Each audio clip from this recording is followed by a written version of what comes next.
De la même famille que la tomate, l'aubergine, le piment, la pomme de terre, le tabac contient une alcaloïde toxique qu'est la nicotine, responsable de la dépendance physique, psychique et comportementale. Ces feuilles séchées remplissent de satisfaction les fumeurs, dont la santé s'altère à chaque bouffée de goudron que libère la cigarette dans l'organisme, qui souffre des dégâts qui le détruisent.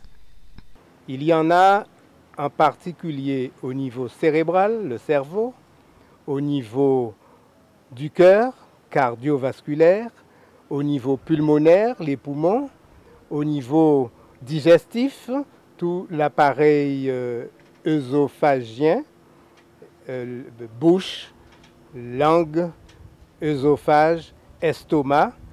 Il y a des dégâts à ce niveau-là. Il y a des dégâts au niveau de la vue, des yeux, au niveau de la peau.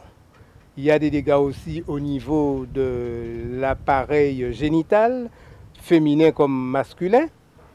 Et c'est vraiment un gros problème, non seulement de santé personnelle, mais aussi de santé publique.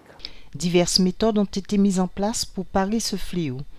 La loi Veil en 1976, renforcée par la loi Evin de 1991, qui, appuyée par d'autres lois européennes, contraignent les fabricants à apposer des slogans et photos témoignant des conséquences malheureuses du tabagisme. Il y a d'autres méthodes qui sont par les industries pharmaceutiques. Il y a les médicaments, il y a les patchs, il y a certains sels que l'on utilise, il y a l'homéopathie, il y a la mésothérapie, il y a l'acupuncture, il y a aussi une autre méthode, l'hypnose.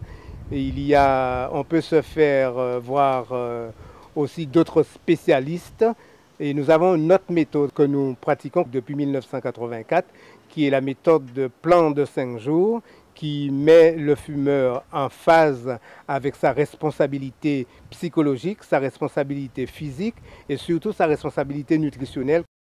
Plusieurs activités peuvent aider à se séparer du tabac à cause de l'intoxication aiguë ou chronique qui forme l'ensemble des troubles psychologiques et psychiques provoqués par l'abus de nicotine.